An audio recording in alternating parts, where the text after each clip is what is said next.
오늘도 하나님의 전에 나온 성도 여러분 사랑하고 축복합니다. 날씨가 아침에는 싸늘합니다. 바라기는 여러분의 삶 속에 또 마음도 따뜻하고 또 평안하고 행복한 그런 귀한 삶, 또 예수 그리스도 안에서 자유와 감사를 누리는 그런 은총의 삶이 여러분 가운데 있게 되기를 주님의 이름으로 축복합니다. 다윗은 많은 시간을 광야에서 보냈습니다. 스스로 자원에서 광야에 머문 것이 아니라 사울 왕을 피해서 목숨을 부지하기 위해서 광야로 도피해서 오랜 세월 보내게 됩니다. 광야는 사람이 잘 다니지 않는 곳이고요, 사람이 살 수 없는 곳이 바로 광야입니다. 오늘 본문 말씀은 유대 땅 엔게디 광야에 서 있었던 사건의 이야기입니다. 엔게디 그 광야는 지도에서 보듯이 사해, 여매라고 하기도 하고 사해라고 하는 바로 서쪽 바로 붙어 있는 그곳을 바로 엔게디 광야라고 그렇게 부르고 있습니다. 석화서 고원지대로 지구상에서 가장 험한 황량한 지역 중에 한 곳입니다. 앞을 보아도 막막한 사막이고요, 뒤를 보면 막막한 돌짝밭입니다. 옆을 보면 끝없는 가시밭이고요, 먼지 투성이의 장소가 엔게디 광야입니다. 채소도 없지요, 열매도 없죠, 곡식도 없죠. 있다면 불뱀과 정갈이 있는 곳, 이곳이 바로 광야입니다.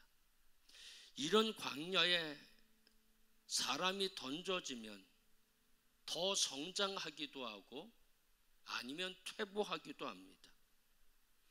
더 다듬어지기도 하고 아니면 더 거칠어지기도 합니다. 더 순수해지기도 하고 아니면 더 강팍해지기도 한다는 겁니다. 광야는 지리적 광야도 있지만 상황적 광야도 있습니다. 상황적 광야는 내 삶의 고통의 시기입니다. 질병, 실패, 부당한 대우, 소통의 부재, 이혼, 수많은 어려움들, 그 삶이 내 속에 지금 있다고 하면 그것은 상황적 광야입니다. 중요한 것은 광야에 있는 나의 반응이라는 것입니다. 그 반응에 따라 내 삶의 결과가 달라지기 때문입니다. 다윗은 많은 시간을 광야에서 보냈는데 그는 광야의 시간을 통해서 어떻게 변했을까요? 누군가가 사울 왕에게 와서 정보를 줍니다. 지금 다윗이 엔게디 광야 속에 숨어 있습니다 라는 정보를 듣자마자 사울 왕은 군사 3,000명을 이끌고 직접 다윗이 있다는 엔게디로 향하게 됩니다. 사무엘 24장 2절 말씀 다 함께 읽겠습니다. 사울이 온 이스라엘에서 택한 사람 3,000명을 거느리고 다윗과 그의 사람들을 찾으러 드렴소 바위로 갈사입니다. 사울은 언제나 다윗을 죽이려고 하는 마음이 있었거든요. 그러니까 광야에 가서 그를 찾고 죽이려면 적어도 3,000명은 필요하다 생각해서 바로 이제 엔게디 광야로 떠나게 됩니다. 특별히 드렴소 바위는 사해로 내려가는 한 지점인데 그곳은 가파름이 너무 심해서 들염소나 사냥만이 생존할 수 있기 때문에 바로 드렴소 바위라는 이름이 붙여져 있습니다. 그 당시 다윗은 드렴소 바위 근처에 있는 한 동굴에 그는 숨어 있었습니다. 동굴은 숨기도 적당하지만 그뿐만 아니라 시원해서, 보통 유대 땅은 낮에는 45도 50도 있거든요. 바깥에서 5분 견디기가 힘듭니다. 그러니까 깊은 동굴에서 아주 시원하게 숨어 있었다는 것입니다. 그런데 누군가가 그 동굴로 들어오고 있는 것입니다. 먼저 들어와 있던 다윗과 그 일행들, 다윗을 지키는 용사들은 긴장하며 주목해 봤습니다. 사울 왕이었습니다. 그런데 사울 왕은 혼자 들어왔고요. 주섬주섬 하더니 허리띠를 풀어놓고 무기도 내려놓고 등을 보이고는, 그리고는 앉아서 용변을 보기 시작했습니다. 다윗과 다윗의 용사들은 그것을 정확하게 알 수 있었지만 컴컴한 곳에 들어왔던 사울은 전혀 다윗 일행을 알아볼 수 없었다는 겁니다.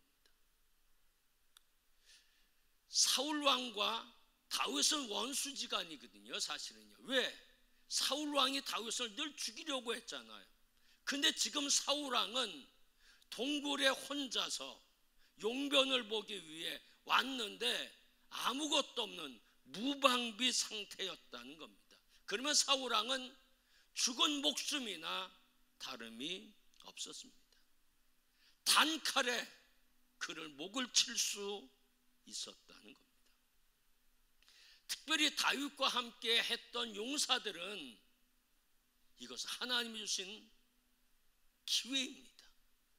당신에게 주신 기회인데 이 기회에 사울을 처단하십시오 라고 이야기합니다. 사무엘상 24장 4절 말씀 다 함께 읽겠습니다. 다윗의 사람들이 이르되 보소서, 여호와께서 당신에게 이르시기를 내가 원수를 내 손에 넘기리니 내 생각에 좋은 대로 그에게 행하라 하시더니 이것이 그날이니이다. 아멘. 사울 왕이 호위병도 없이 동굴에 왔다고 하는 것은, 이거는 정말 하나님이 주신 기회이고 저 사울의 목숨을 당신에게 이제 준 겁니다. 그러니까 이제 한 칼에 저 사람의 목을 베어야 합니다 라고 하는 그런 이야기입니다. 사울 왕을 죽이면 지긋지긋한 도피 생활도 이제 그만할 수 있죠.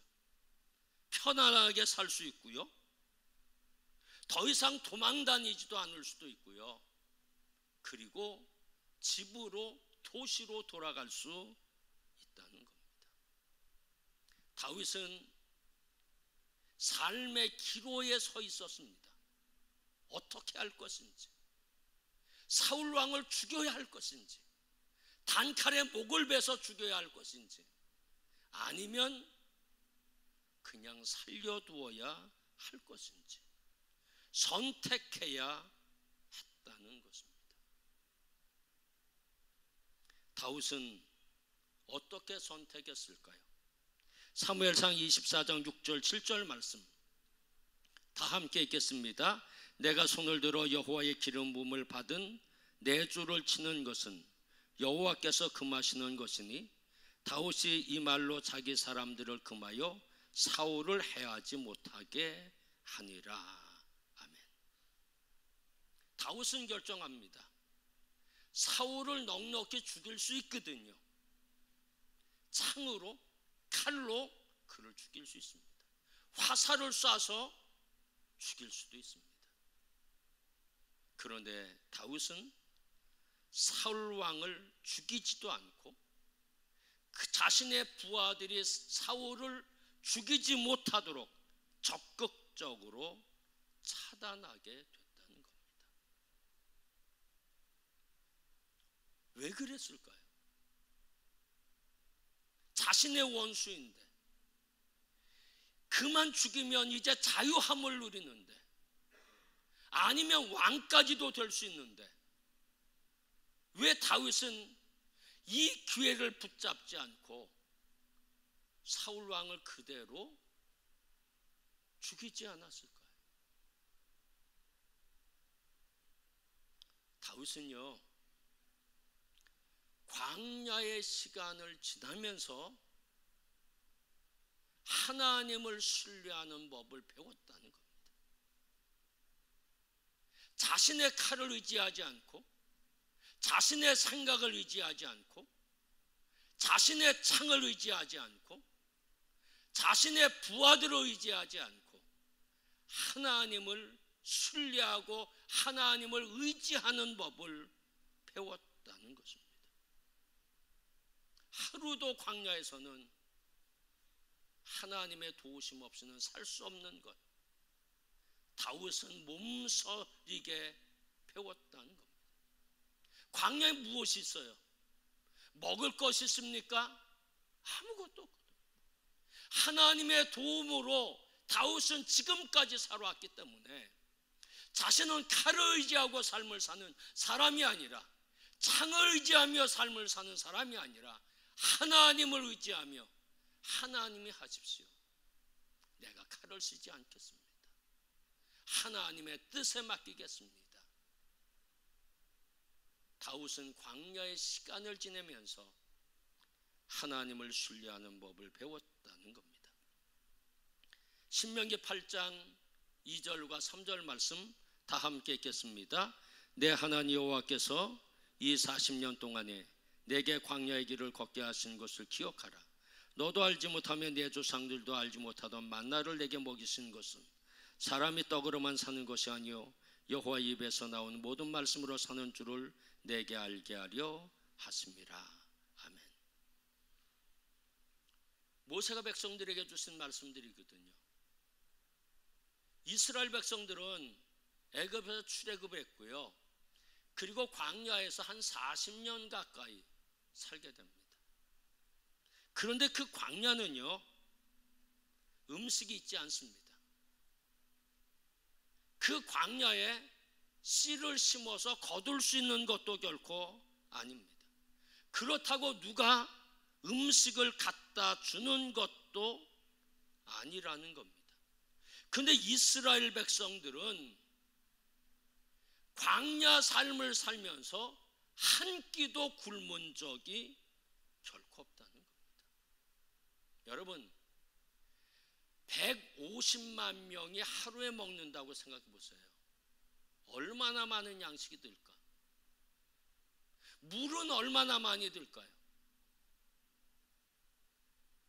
그런데 그들이 거의 40년 동안 광야에 생활을 했는데 40년 동안 굶지 않았다는 겁니다. 만나를 주시고 메추라기를 주시고 생수를 공급해 주셨다는 겁니다. 광야에는 하나님 없이는 살 수 없는 곳이 광야라는 겁니다. 하나님의 은혜가 없이는 살 수 없는 것이 광야라는 것입니다. 이스라엘 백성은 40년 광야 생활 속에서 하나님 없이는 안 된다는 것을 깨달았다는 겁니다.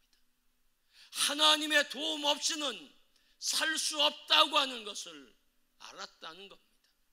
우리의 삶은 세상의 어떤 무기를 의지하는 것이 아니라 하나님만을 의지해야 한다고 하는 사실을 그들은 광야에서 배웠다고 하는 것입니다.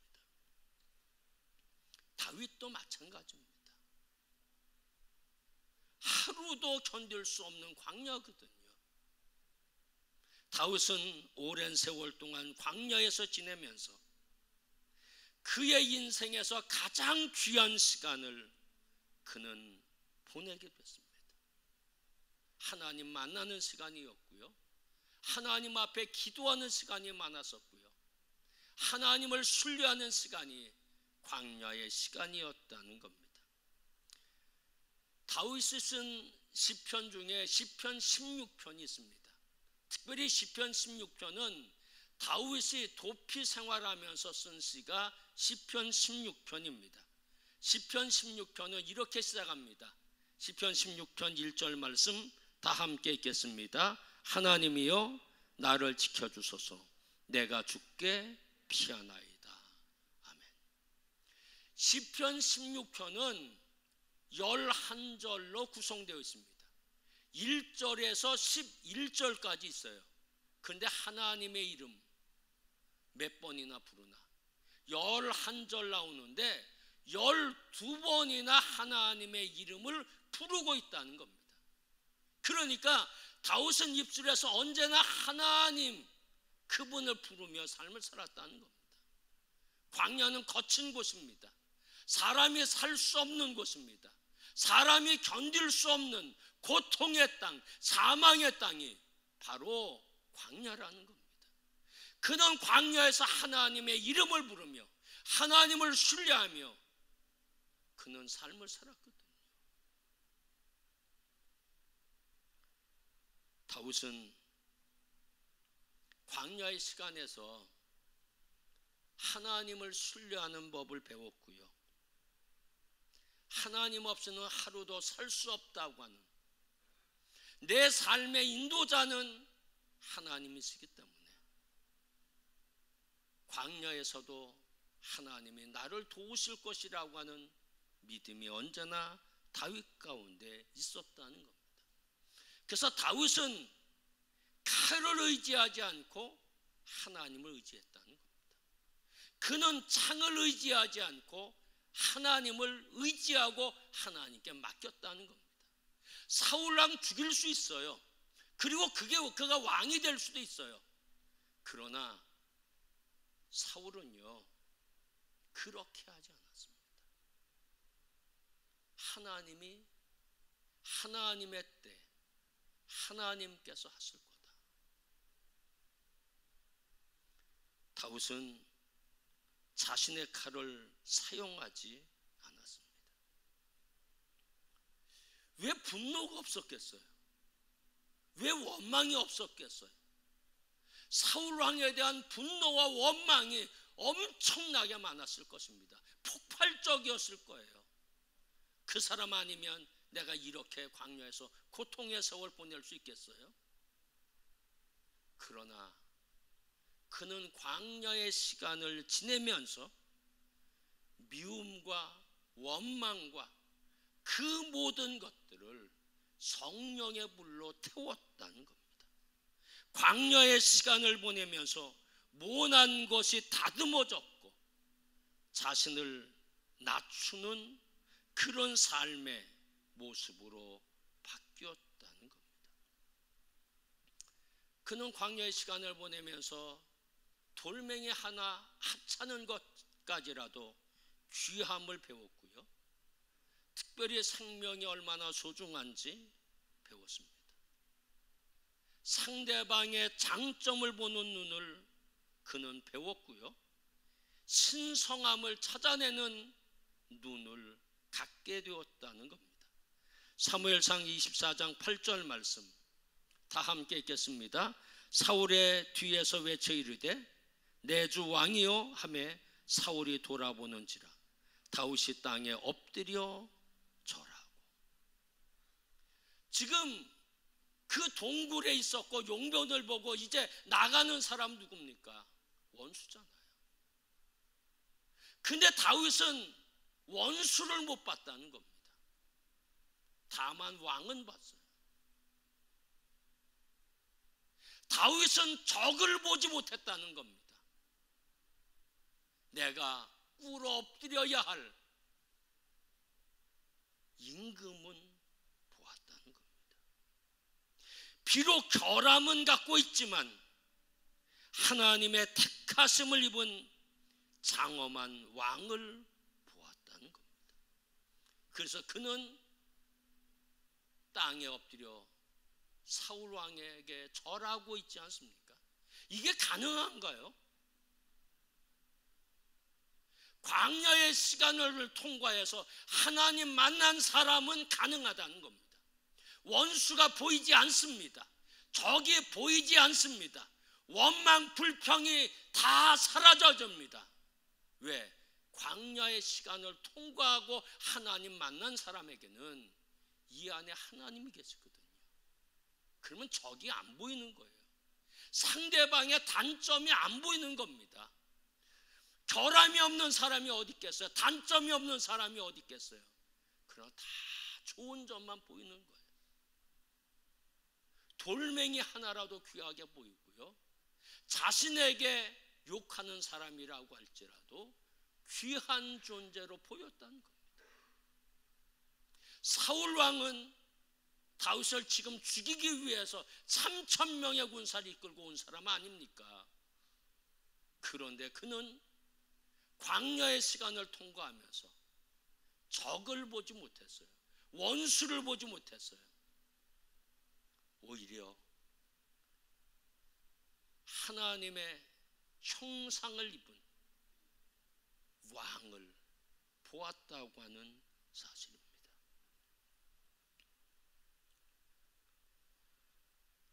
광야의 시간을 통과한 다윗의 눈에는 사울이 적이 아니라 기름 부음 받은 임금으로 보였고요, 쭈그리고 앉아있는 저속한 인간으로 보인 것이 아니라 하나님의 형상이 있는 소중한 존재로 보였다는 겁니다.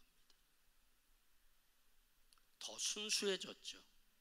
더 깨끗해졌죠. 더 신선해졌습니다.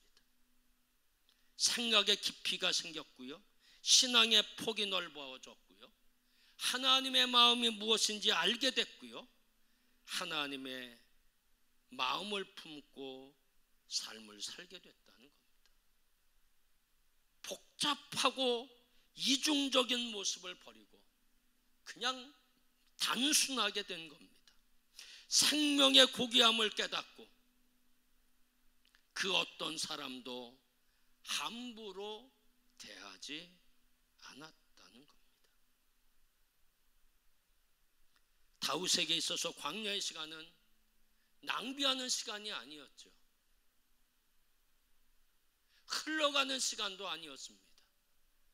그는 축복을 준비하는 시간이었고요, 정금같이 되는 시간이었고요, 내일을 위해 준비하는 하나님의 사람이 되는 시간이 광야의 시간이었다는 겁니다.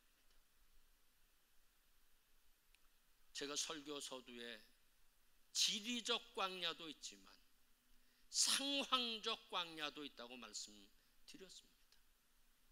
너무 힘들게 사는 분들도 있을 겁니다. 질병이라고 하는 것 때문에, 실패라고 하는 것 때문에, 사람과의 나눔과 불화라고 하는 것 때문에, 사람이 뒤통수를 쳐서 속에서 솟구쳐오는 원망과 불평 때문에 너무너무 힘들게 삶을 사는 이들도 분명히 있을 겁니다. 여러분, 지금 광야를 통과하는 거거든요. 그 광야를 통과할 때 가장 중요한 것, 나의 반응이라는 겁니다. 어떻게 반응할 것인지. 더 모나질 수도 있고요, 더 둥그렇게 될 수도 있습니다. 더 날카로워질 수도 있고요, 아니면 더 부드러워질 수도 있다는 겁니다. 더 하나님답게 하나님을 닮아갈 수도 있고요, 아니면 사탄을 쫓아갈 수도 있다는 겁니다. 사랑하는 성도 여러분, 여러분에게 지금 시간은 너무너무 소중한 시간입니다. 다윗처럼 될 수 있고요, 내일을 준비하는 축복의 시간이고요, 하나님이 여러분을 다듬어서 크게 쓰임받게 하려고 하는 귀한 은총의 시간입니다. 원망하지 마십시오. 투덜대지 마십시오. 불안해하지 마십시오. 근심하지 마십시오. 하나님이 언제나 우리를 응원해 주시고 함께 하실 겁니다. 그 모든 것을 이겼을 때 우리는 다윗처럼 하나님께 쓰임받는 사람이 될 것입니다. 광야의 시간은 그러기 때문에 축복의 시간이 될 겁니다. 여러분에게는 정말 신비로운 시간이 될 겁니다. 이 광야의 시간을 잘 보내시고 승리하시고 다윗처럼 되시는 귀한 삶이 있게 되기를 주님의 이름으로 축복합니다. 기도하겠습니다. 하나님 감사합니다. 다윗처럼 우리도 삶을 살 때 너무너무 힘들고 죽을 것 같은 광야를 통과할 때가 참 많이 있습니다. 하나님, 특별히 질병 때문에, 사람 때문에, 돈 때문에, 여러 가지 환경 때문에 광야를 통과하는 이들, 주께서 저를 붙들어 주시고 더 다듬어지고